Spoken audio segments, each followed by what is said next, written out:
Greetings! You did not click on The Science of Snow with Myra Evans, but instead you have clicked on St. Paul's podcast Beyond the Sermon. During this time, we will look at beyond the words that our pastors have preached that are full of life. I'm your host, Michael Sinn, and today we have Pastor Josh joining me today. Say, Assalamu alaikum to the people. Are you making up a language just to make me sound foolish? No, this is Bengali. Asamalama bingang. Assalamu alaikum. Asalalama bingang. Oh man. Well, hopefully this does not go to our listeners in Bengali. Yeah. Because that's probably something offensive that you just said. Yeah. Even just by the sound of it, even if those words don't have meaning, it sounded bad. Butchering the language. Yeah. But it was not done on purpose. So we'll take that. They'll take that into consideration. Yes. I'm hoping. Thank you to our Bengali friends. Well, I'll tell you what. How big was the smile on your face when you looked out the window and you saw the wonderful gift of participation that God has bestowed upon us this morning, as we record this on a Tuesday? It was a frown. No, it's supposed to be a smile. I know. There's something about like this. Is there? Oh no, it's Snowgate's Watergate. What? I'm thinking of the scripture verse that talks about that. Oh, snow houses? Yeah, snow houses. That's the one. Storehouses laden with snow. Yes. Yeah. Yeah. No, I was kind of bummed because tonight was supposed to be my first basketball practice of the year with my 5th and 6th graders. So I was really, really hoping that it would not snow, or that if it did, we would still have school. So. Or do like a half day or something. Yeah. But the rules are no school, no basketball. So. A little bit bummed. Yeah, that is a shame. Yeah. Well, I know, it could have had some good running laps in the snow. I know there would be some kids that would have been for that. Oh, I'm sure there would be. Yeah. All right, well, you ready to talk about your sermon for a little bit? Let's do it. All right. Now, whenever you preach, I notice that you always have a good story, an illustration that you try to catch the people's attention after they get done singing the sermon hymn or going straight into from the children's message as well. And so, it seems very appropriate to have this also be the first question that I ask as well, especially since you reference beyond the sermon in your sermon. So tell the listeners about the 5 seconds for the moment that you are a woman. All right, so I did mention that. So I will start off. I don't think the story is like all that great. So don't expect to be let down, and then you'll be pleasantly surprised. So I was at my friend's church again, passing out bulletins, greeting people. And where was this at? Was this back in Wisconsin? Wisconsin? Yeah, okay. Yeah. My Didn't know if it was during the seminary or something like that. No, yeah, I was in either 8th or 9th grade. Okay. And at that point in time, it would have been 8th grade actually, because I had my hair was longer, not long, but longer. It went down to or past my collar. The reason I know it was in 8th grade is because in my high school we had a rule that boys their hair could not touch their collar. It had to be shorter than their collar.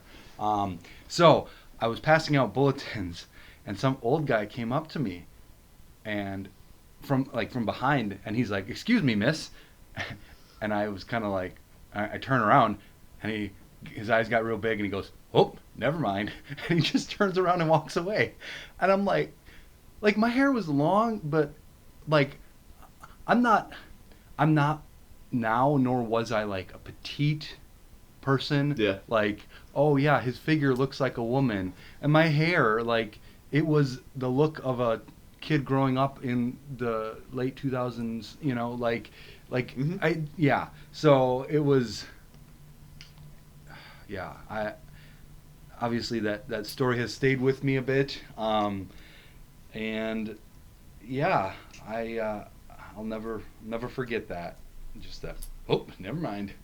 Were you successful in passing a bulletin to him? I couldn't tell you. He probably scampered off. He was probably too scared away from from what he said. Didn't want one at that point. Okay. Ah, gotcha. Okay. Um, yeah, that was a interesting story to kind of share with the people on that one. Hmm. Um, so the second part, so like moving on to question number two. You being the confirmation teacher of St. Paul, did you include any small catechism in your sermon this past week? Well, I I didn't directly include it, but um, well, I included it in the Saturday service, right? Because there's um, that's not as formal and like it's more of a contemporary, with like a relaxed and like there's opportunity for the time of confession absolution. Um, but and I kind of wish I had worked a way to fit this into my sermon, but I just with last week being Thanksgiving, Yeah. losing a day, I didn't have time to spend to really make it to fix everything I wanted to. But communion, right? Like we are eating and drinking at the Lord's table, like feet away from the altar. Now the altar is not the same exact altar, but it's when we think about an altar, an altar is where sacrifices are made, like I talked about in my sermon, and so like we are drawing very close to God's God's physical presence in with none of the bread and the wine, and which is why we in the LCMS have closed communion, where if somebody is not familiar or not new to Christianity and doesn't know what we believe about communion, we would say it's good to wait until we can have conversation because you are drawing near to God's presence, whether you believe it or not, whether you know what you're doing or not. You are drawing near to God's presence,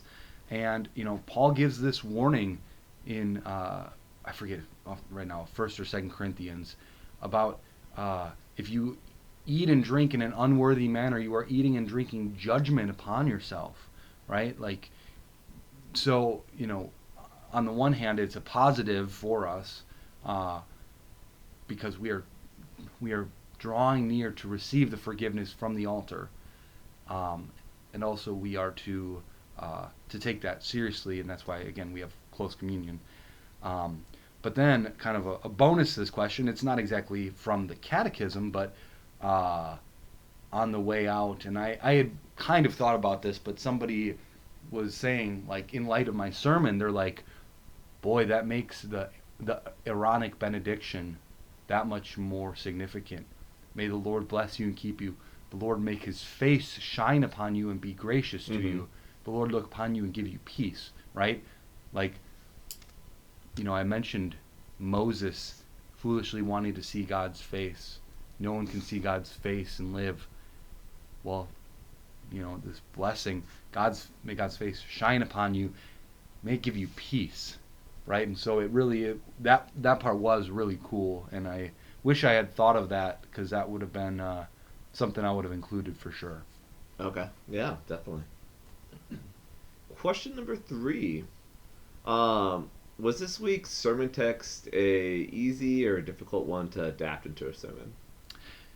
It was difficult actually, and I will say I will give a teaser. So I'm preaching next week as well, also on Isaiah, and I have wrestled so far with that as well. Um, so in this text, there are some tensions, right? Or just even how I was adapting it, right? Because I am preaching to Christians who know that they are loved and accepted and welcomed into the presence of God through Jesus. So I'm not trying to. I'm trying to bring people into Isaiah's situation. I'm not trying to convict people of any sin necessarily, but just to highlight like the fact that we on our own do not belong there, but yet we are drawn in by God, by the sacrifice of Jesus.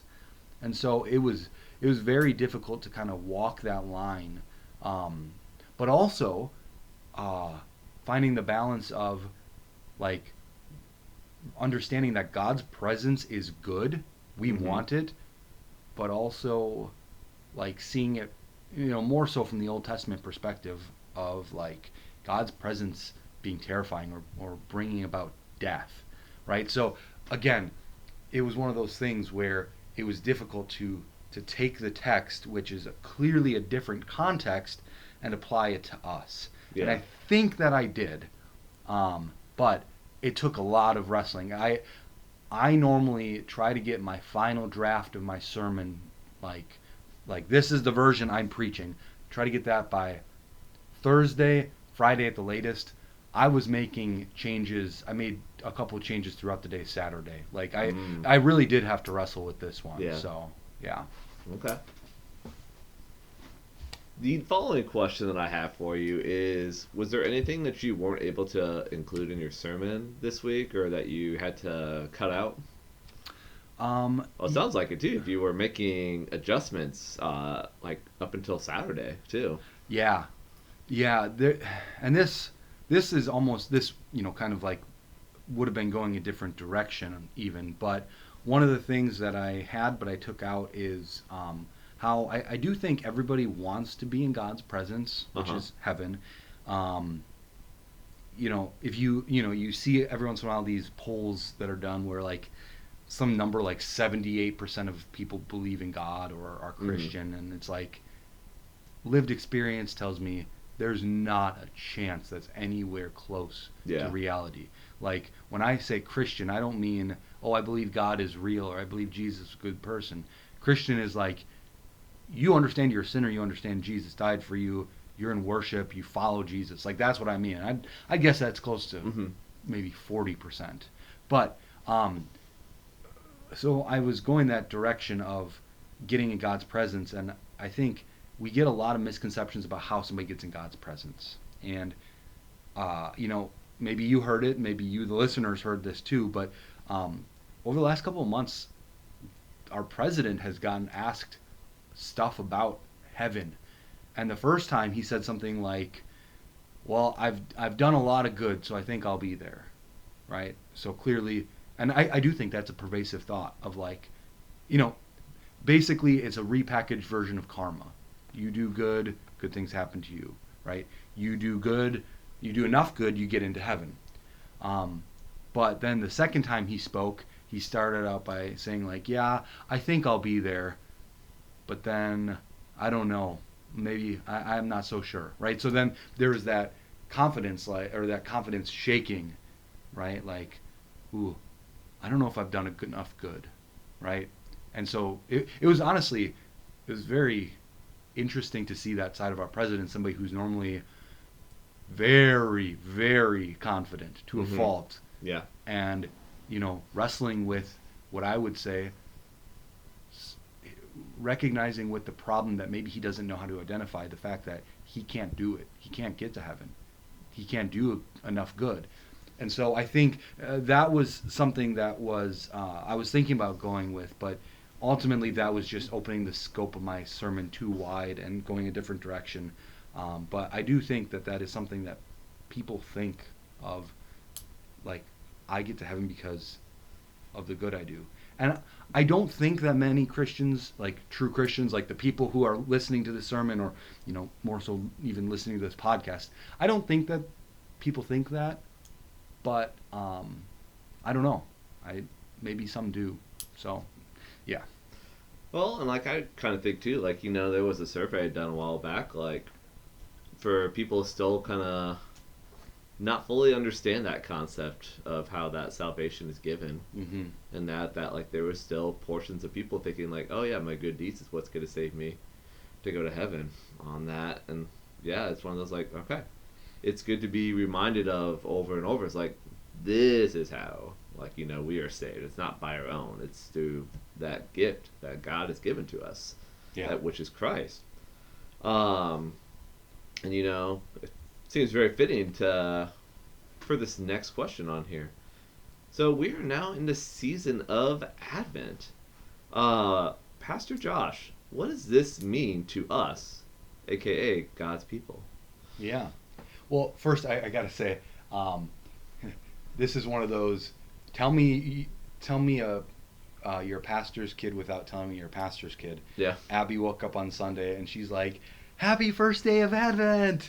And like she was so excited, Yeah. and she was telling Anna how like, I think Anna asked her what her favorite part about Christmas time was, and she said Advent. Like, Mm-hmm. so that brought a big smile to my face. Yes. But Advent is like the word Advent means coming, right? So it really, man, I think we are very blessed by our church calendar and these things that the big box churches that are like, oh, we don't like tradition, we just want the Bible.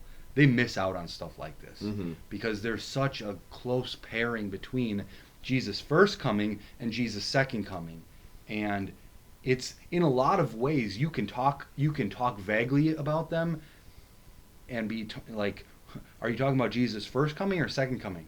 Yes. Like there are so many things where it applies to both, but it lined up really nicely. Our reading through Isaiah along with Advent, which, by the way, that did not just happen by accident. Pastor Smith, who is very humble and would not take any credit, he actually created our reading plan. Like he may have used something. I think he did use something to kind of get the ball rolling, Mm-hmm. but he like went through and decided, okay, we're going to read these chapters and not these chapters, and he Yeah. worked to line it up intentionally that these promises of and prophecies of the Savior coming from Isaiah, you know, for unto you a child shall be born, that they come during the season of Advent. So just want to, highlight that and applaud him on that, because I'm sure that took work, and it paid off, especially because those went hand in hand so well. Yeah. And this similar situation when we get to Lent, but more specifically Holy Week. So it did work well that our reading also focuses on the coming of Jesus, which we are doing both in the sense of looking back with the people anticipating Jesus' first coming, but also as we look forward to his second coming. Okay. My final question about your sermon for you is, how was Jesus the focus this first week of Advent? So, you know, And like, how did you get to Jesus? yeah, as well yeah, yeah. On that. Really, the question could be, how did Jesus get to us? Because Oh, turn the table. I yeah, see. because based on the sermon and on the text, uh, you know, it's the promise of him coming. It's him coming to be the sacrifice on the altar for us, and Mm-hmm. yeah, honestly, a big part of where my sermon went came from some commentaries that I was looking at about the coal being taken from the altar, right?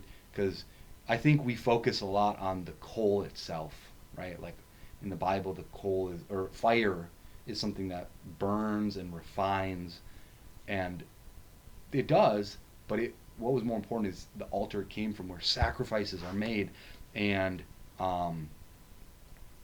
that's the same is true for us. Again, like I mentioned in my sermon, different kind of altar. It was a cross, but he comes to us and covers us with his blood, and that is purifying for us. And then from there,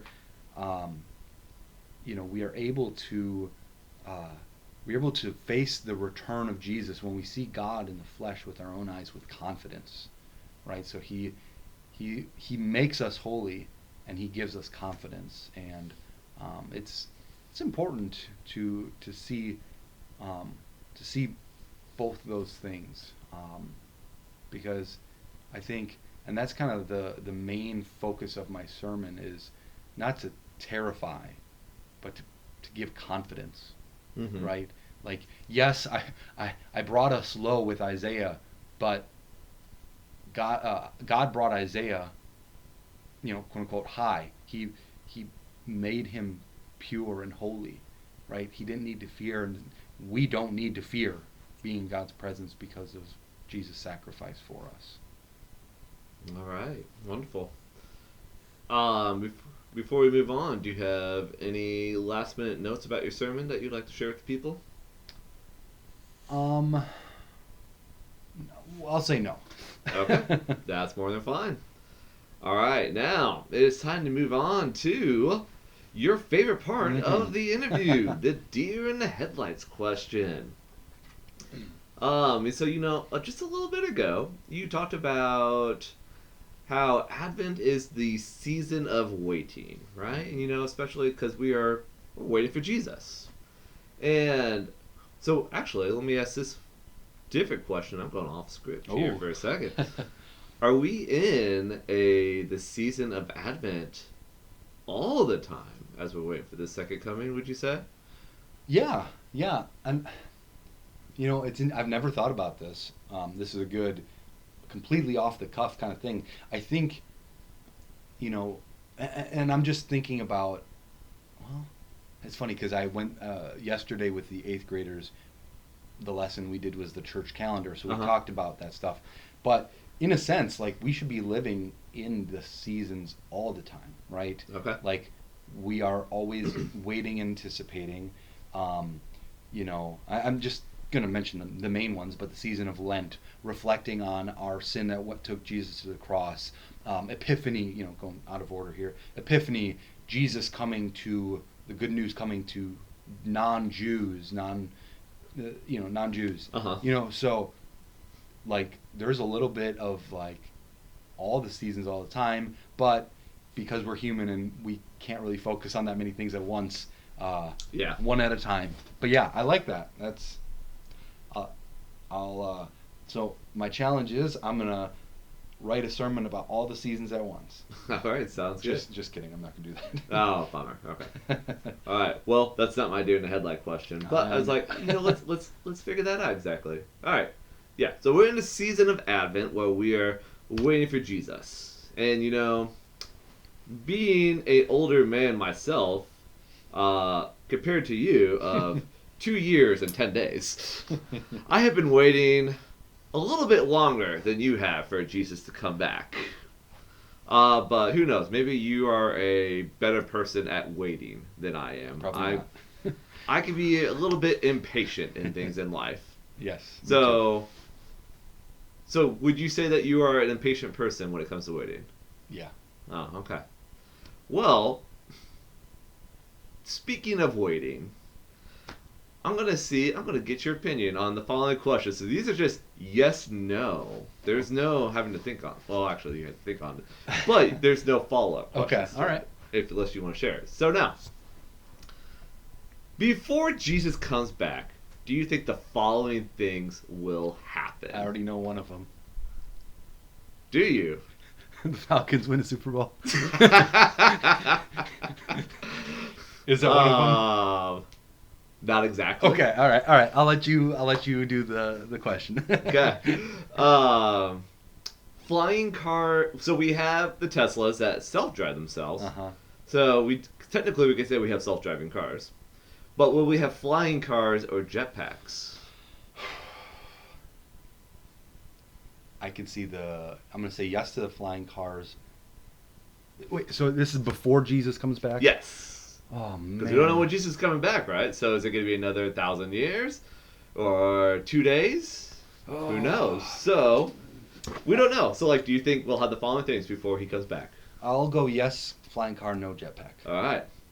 Living on Mars or the moon? No. Okay.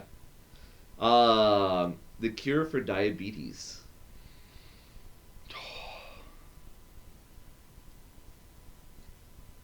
I'm going to go no. Okay. I asked that one because I know my mom and my sister are diabetic, and I guess there's been some good progress on that. Okay. Hopefully maybe within the next 5 years or so. Okay, well, that I would be love to be wrong. I kind of hope you're wrong as well on that. Having a device made for dogs to talk. I'll say yes because it doesn't say whether it's good or not.